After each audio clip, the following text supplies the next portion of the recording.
Burri e kishte marrë vendimin pa shumë mendim. Për të, gjithçka ishte llogari, rend, funksion.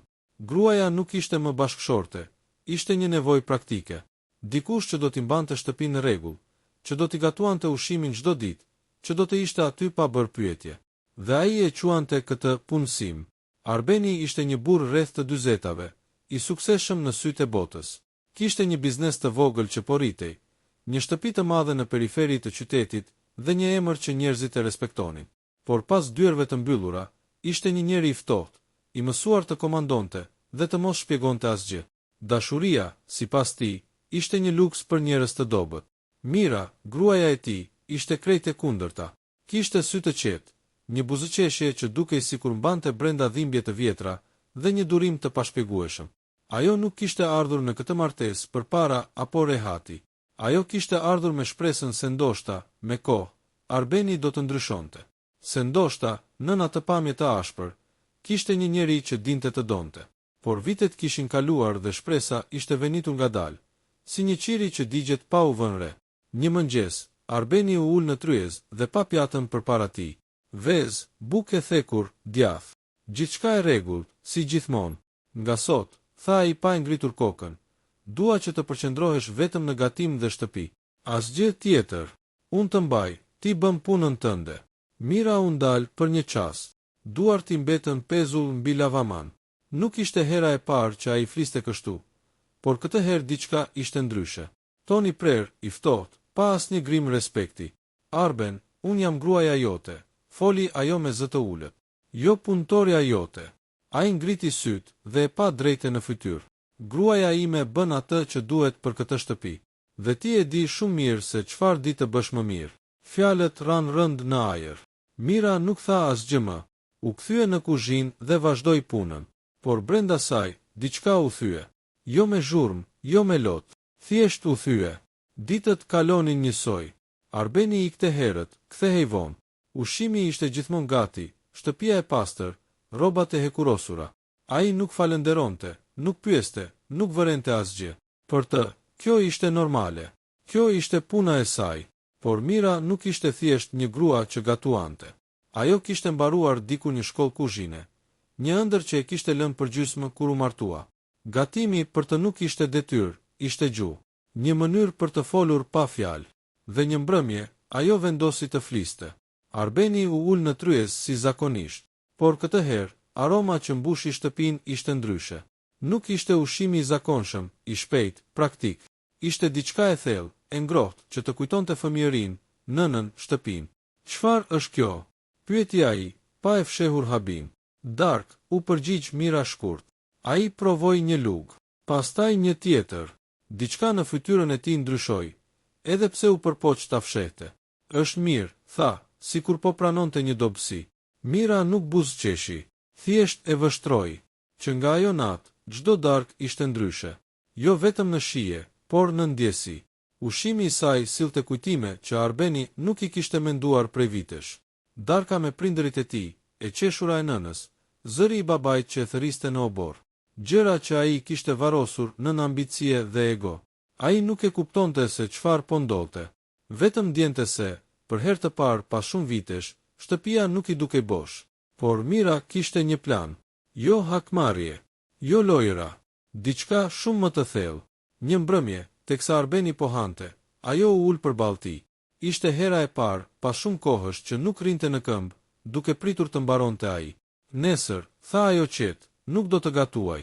Ai ngriti syt, i habitur. Çfarë do të thotë kjo? Do të thotë që, nëse jam vetëm një grua për të gatuar, atëherë nesër nuk jam këtu. Heshtja ra si një mur mes tyre. Arbeni donte të fliste, por fjalët nuk i dilnin. Për herë të parë, ndjeu frikë, jo nga humbja e ushqimit, nga humbja e diçkaje që sapo kishte filluar ta ndjente, pa e kuptuar ende. Kjo ishte vetëm fillimi. Arbeni nuk fjeti atë natë. Trupi i tij ishte shtrirë në shtrat, por mendja e sillej rrotull si një rrotë e prishur.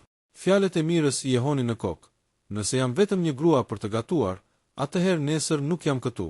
Ishte hera e parë që ajo nuk lutej, nuk justifikohej, nuk heshte. Ishte hera e parë që ajo i vendoste një kufi. Në mëngjes, ai u ngrit më herët se zakonisht. Shtëpia ishte e qetë, tepër e qetë. Nuk kishte zhurmën e filxhanëve, as aromën e kafes që zakonisht e priste. U drejtua nga kuzhina me hapa të ngadalshëm, sikur diçka brenda tij i thoshte se ajo që do të shihte nuk do t'i pëlqente. Tryeza ishte bosh. Mira nuk ishte aty. Për një çast, Arbeni mendoi se ajo thjesht ishte vonuar. Por minuta kaluan dhe asgjë nuk ndryshoi. Ai hapi frigoriferin. I mbushur. Gjithçka në rregull, por asgjë e gatuar, asgjë e përgatitur. Vetëm heshtje. Po bën naze, murmuriti me vete. Do t'i kaloj. U vesh shpejt dhe doli për në punë. Por gjatë gjithë ditës, për herë të parë, nuk u përqendrua dot. Shifrat në ekran nuk kishin kuptim. Zërat e kolegëve i dukeshin të largët.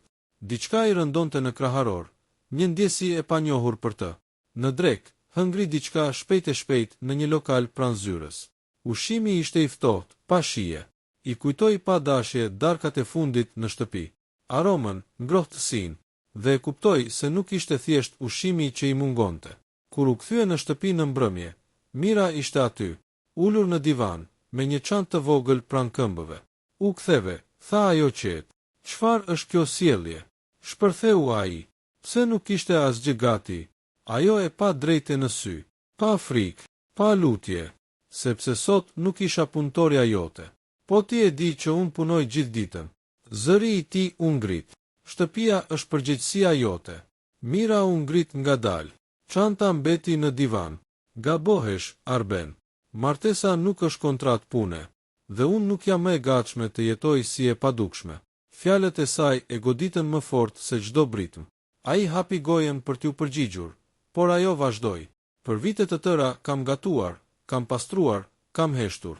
Kam menduar se nëse bëj gjithçka si duhet, një ditë do të më shohësh. Por ti nuk më ke parë kur. Ke parë vetëm pjatën përpara teje. Arbeni ndjeu një lloj turpi që nuk e kishte ndjer kur më parë, por egoja e tij luftonte fort. Atëherë çfarë do? Pyeti i ftohtë. Të ikësh. Mira mori frym thellë. Dua respekt. Dua të jem partnere, jo shërbëtore. Dhe nëse kjo nuk është e mundur, po, do të iki. Heshtja që pasoi ishte e rëndë.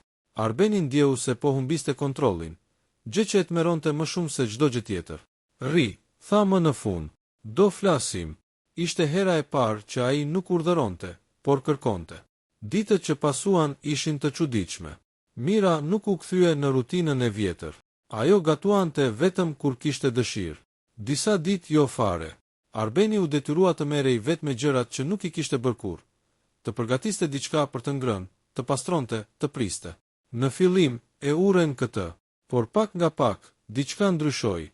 Një mbrëmje, teksa po përpiqej të gatuante një supë të thjeshtë, ai e kuptoi sa shumë punë kishte bërë Mira për vite me radhë, pa asnjë falënderim. Supa ju dogj. Kuzhina u bë rëmuj. Ai u uli lodhur dhe qeshi me veten. Një e qeshur e hidhur. Si e bëje këtë çdo ditë? E pyeti Mirën, që po e shikonte nga dera. Me dashuri, u përgjigj ajo thjesht. Kjo fjalë e goditi drejt në zemër. Atë natë, për herë të parë, Arbeni kërkoi falje. Jo një më fali thatë, por një kërkim falje i vërtet, i ngatëruar, i papërsosur. Nuk e kuptoja sa të kam lënduar, tha ai me zë të ulët. Të shihja vetëm si funksion, jo si njeri. Mira nuk u përgjigj me njëherë. Lotët i mbushën syt, por ajo nuk i la të binin. Falja nuk është fundi, tha. Është fillimi. Dhe për herë të parë, Arbeni e kuptoi se jeta e tij nuk do të ndryshonte sepse ajo gatuante bukur. Do të ndryshonte sepse ajo kishte guximin të ndalonte së gatuari për dikë që nuk e shihte. Ditët kaluan dhe rutina e re u bë pjesë e jetës së tyre. Arbeni nuk mund të besonte sa shumë kishte marrë për të mirëqenë atë që Mira bënte çdo ditë. Ai nuk e kuptonte më gatimin si një detyrë të thjeshtë ushqimore. Tani e kuptonte si gjuhën e dashurisë, si kujdesin, si një reflektim të shpirtit të saj. Një mëngjes, Mira i tha: "Sot dua të gatuaj diçka speciale, jo për ty, por për ne." Arbeni ngriti vetullat, i befasuar nga iniciativa e saj. Ajo nuk e bëri për ta bindur, as për të fituar falje. E bëri sepse donte të tregonte se, kur e respekton dhe e sheh, ajo mund të japë më shumë se çdo gjë që mund të imagjinonte. Kur u ulën për darkë, ushqimi ishte i thjeshtë, por çdo gjell ishte përgatitur me dashuri dhe kujdes. Ai ngriti gotën dhe e pa në sy. "Faleminderit që nuk u dorëzove," tha ai. dhe faleminderit që më mësove të shoh. Mira buzëqeshi. Nuk kishte fjalë të tjera për momentin. Një qetësi e ngrohtë mbushi dhomën. Për herë të parë në shumë vite, ata ndjen një lidhje të vërtetë, jo bazuar në detyrime, por në respekt dhe kuptim. Ditët kalonin dhe marrëdhënia e tyre ndryshoi përfundimisht. Arbeni filloi të kuptonte rëndësinë e bashkëpunimit dhe vlerësimit. Nuk ishte më vetëm një punëdhënës dhe punëtore. Ata ishin partner, secili duke kontribuar sipas forcës dhe talentit të tij. Mira gjithashtu ndryshoi. Nuk ndjehej më e bllokuar, e padukshme apo e pavlerësuar. Ajo shijonte çdo moment të jetës së përbashkët, duke ditur se përkushtimi i saj tani vlerësohej dhe kuptohej. Një ditë, Arbeni vendosi të bënte një gjest të madh. Ai bleu disa libra kuzhine, jo për të mësuar atë të gatuante, por për të eksploruar së bashku një pasion të përbashkët. Ata nisën të gatuanin së bashku, të qeshnin, të provonin receta të reja. Shtëpia u mbush me aromë, por edhe me biseda, buzëqeshje dhe dashuri. Ai e kuptoi se ajo njëherë ishte punësuar vetëm për të bërë një detyrë, por ajo vendosi të ndryshonte jetën e tij, vetëm duke mos pranuar të ishte e padukshme. Një vendim i thjeshtë i saj kishte kthyer gjithë marrëdhënien, gjithë shtëpinë dhe gjithçka që ai mendonte se e kishte marrë për të mirëqenë. Arbeni mësoi një nga mësimet më të çmuara. Dashuria dhe respekti nuk mund të blihen apo imponohen. Ato duhet të fitohen dhe ndihen. Dhe për herë të parë, ai e kuptoi se dashuria nuk është e njanshme. Ajo kërkon përkushtim, vëmendje dhe mbi të gjitha shikim të ndërsjell. Nga ajo ditë e tutje, shtëpia e tyre nuk ishte më vend ku vetëm u shehej barku, por ku u shehej edhe shpirti. Një gjest i thjesht, një vendim i guximshëm i mirës, kishte kthyer një jetë të ftohtë në një jetë të ngrohtë dhe të plotë. Mbi gjithçka, Arbeni mësoi se respekti dhe vlerësimi janë më të fuqishëm se çdo ushqim, çdo luks apo çdo sukses material. Dhe kjo mësim, i dhënë nga gruaja që ai kishte nënvlerësuar, do t'i ndryshonte përjetësisht jetën.